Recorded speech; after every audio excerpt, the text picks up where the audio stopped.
Coucou à tous, aujourd'hui je vais vous parler d'alimentation crue et d'alimentation cuite. Ça fait très longtemps que j'aurais dû faire cette vidéo et en plus ces derniers temps on me demande quasiment tous les jours si je suis encore crudivore, frugivore alors que on va dire que j'ai jamais vraiment été. J'ai fait des petites périodes entièrement crues mais ça reste des petites périodes et c'est pas un truc que j'ai fait à long terme.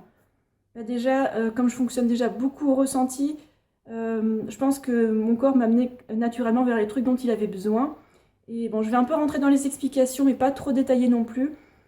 En fait, je vais vous mettre dans la description de la vidéo plein de références en anglais, désolé, hein, des références scientifiques pour ceux qui ne me croient pas. Donc je vais vous faire un petit résumé rapide, comme d'habitude, hein, quelque chose de bien concis, bien pratique. Les aliments crus, tels que les salades, les fruits mûrs, présentent l'avantage d'avoir une grande quantité de vitamine C, alors que si on les cuisait, ben, ça disparaîtrait assez rapidement à la cuisson. La vitamine C, c'est quelque chose d'assez fragile.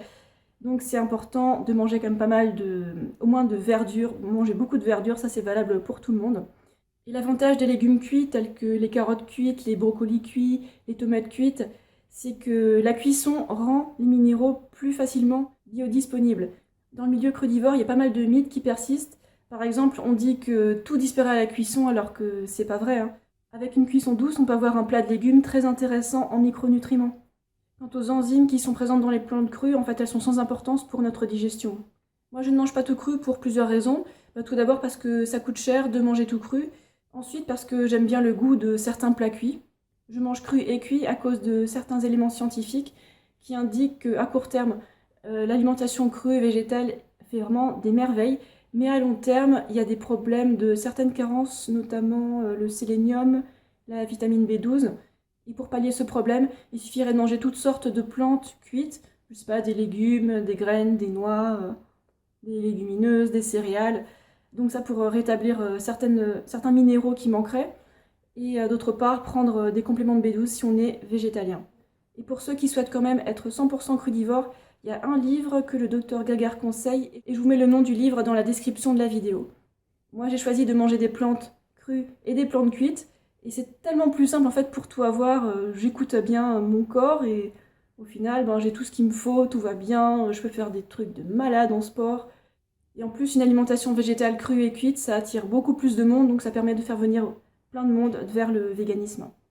On peut se demander légitimement comment faisaient nos ancêtres préhistoriques avant l'invention du feu pour se nourrir et avoir tous les nutriments qu'il leur fallait. Alors déjà, les fruits et les autres plantes dont on dispose actuellement, c'est juste le pâle reflet de ce qu'il y avait à l'époque. Les fruits étaient tellement plus denses, nutritionnellement parlant. Et aussi au sujet de la B12, ben, maintenant que les sols sont bien stérilisés et que l'homme a mis sa patte partout pour tout détruire, les sols ils sont beaucoup moins fertiles et on a beaucoup moins de B12 un peu partout dans la nature et encore moins de B12 dans nos aliments. Et actuellement, la carence en B12 concerne les végétaliens, les végétariens et aussi les grands mangeurs de viande. Donc faites un test, comme ça vous êtes sûr, et pensez à vous complémenter. La B12, c'est vraiment le seul complément dont un végétalien a besoin, et puis en plus, c'est pas cher, hein. Voilà, donc c'est pour toutes ces raisons qu'en tant que végétalienne, je mange du cuit et du cru.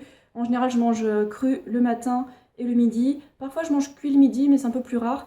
Et depuis fin août, on va dire que je mange cuit quasiment tous les soirs.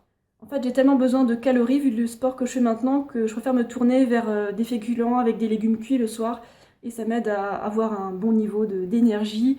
Et de toute façon, mon apport en micronutriments, il est quand même bien assuré par toutes les salades que je mange, par les fruits mûrs que je mange, et ça va. Moi, je me sens en bon équilibre maintenant. Et si vous voulez connaître les plats, les repas que je me fais, je les mets partout. Je les mets sur Facebook, sur Instagram. Je montre quasiment tout sur Snapchat aussi.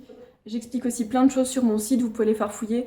Et je vends aussi un e-book depuis décembre. J'espère que mes petites explications et aussi les liens scientifiques sous la vidéo satisferont votre curiosité sur le cuit et le cru.